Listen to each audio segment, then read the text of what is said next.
Donc, ce que je veux dire, c'est qu'en fait, vous n'obtiendrez pas de cash flow important sans valoriser un bien.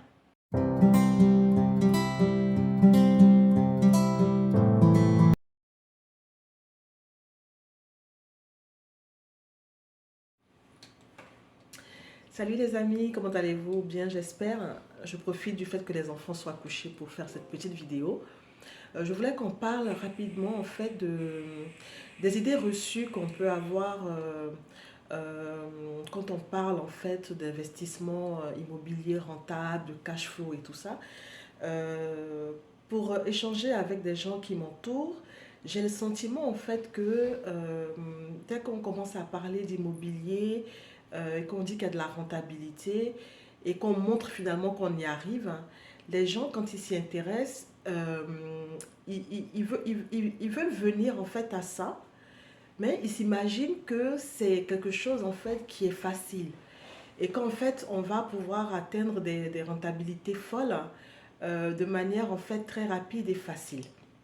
Donc je voulais un peu qu'on en parle pour voir un peu si vous, dans votre entourage, en tant qu'investisseur immobilier ou vous-même qui voulez vous lancer, quelles sont vos attentes en fait clairement? Parce que quand moi je fais cette chaîne, c'est aussi pour qu'on puisse échanger non seulement les bonnes pratiques, les stratégies, mais aussi qu'on puisse se dire les vérités. Pour ceux qui me découvrent, j'ai lancé cette chaîne justement, comme je disais, pour qu'on puisse parler de stratégie immobilière. Je m'appelle Heidi Kofi, j'investis moi-même avec mon époux dans l'immobilier locatif depuis 2019. On a acquis pas mal de biens aujourd'hui et c'est vrai que j'ai envie de partager ça aussi avec des personnes qui souhaitent se lancer, motiver et qu'on puisse surtout vraiment échanger sur tous les sujets qui concernent en tout cas l'investissement immobilier locatif. Donc ce que je disais et que je voulais aborder avec vous, c'est ce sujet-là, cette idée en fait que les gens ont de se dire qu'ils vont arriver en fait sur le marché, ils vont trouver un bien, ils vont pouvoir lever des 15%, des 20%.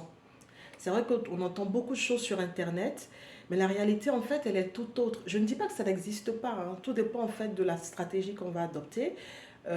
Si effectivement on part sur des stratégies d'achat-revente, hein, on peut lever effectivement des bonnes plus-values si on fait des bonnes rénovations et tout ça. Donc, je ne suis pas en train de parler de ce type de stratégie-là.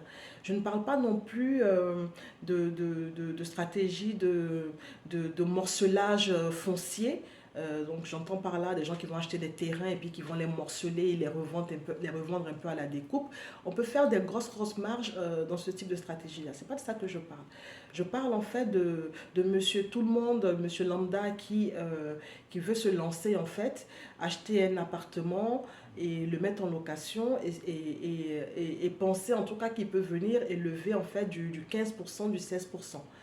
Euh, il faut savoir que derrière le cash flow, le gros cash flow, se cache en fait des gros travaux en fait. Faut voir en fait, faut voir en fait l'immobilier comme en fait une sorte de, je vais imaginer un peu comme un diamant brut hein, ou une pierre précieuse brute qu'il faut polir, tailler, lui donner de la valeur pour pouvoir en tirer le maximum. Donc, c'est sûr que si on se dit qu'on va trouver un appartement tout prêt, tout fait, avec rien, zéro travaux à faire, et qu'on s'imagine qu'avec cet appartement-là, on va pouvoir louer à des sommes folles et dégager des plus-values, faire du cash flow tous les mois énorme. Si on n'est pas sur une stratégie de location courte durée ou de colocation, et encore la colocation, on en parlera, mais vraiment c'est compliqué. Donc, moi je veux surtout ne pas vous décourager, hein, c'est pas ça le but de la vidéo aujourd'hui, mais c'est surtout qu'on soit réaliste. C'est-à-dire que celui qui s'imagine qu'il va trouver un immeuble de rapport hein, tout beau, tout propre, avec zéro travaux dedans et pouvoir en tirer des rentabilités de 15 à 20% sur une stratégie de location nue ou une stratégie de location même meublée, je pense que c'est compliqué, voire impossible. Après, si vous avez déjà fait, je parle pour les investisseurs, vraiment mettez en commentaire dans la barre de commentaires pour qu'on puisse un peu... Donc ce que je veux dire, c'est qu'en fait, vous n'obtiendrez pas de cash flow important sans valoriser un bien. C'est-à-dire que un immeuble ou un bien qui est déjà tout beau, tout propre, avec rien, mais quand je vous dis rien à faire, il ne pourra pas, à mon sens, dégager, en tout cas, une belle rentabilité. Donc, ce qu'il faut faire, et je pense qu'il ne faut pas avoir peur des travaux, parce que finalement, c'est dans les travaux qu'on va venir valoriser, en fait, le bien. Et c'est en apportant de la valeur au bien qu'on arrivera à dégager le maximum de cash, que ce soit pour la location ou que ce soit pour la vente. Donc, n'ayez pas peur des travaux, mais ne vous imaginez pas, surtout pas, que c'est simple et qu'on fait ça pour avoir du 15-16%.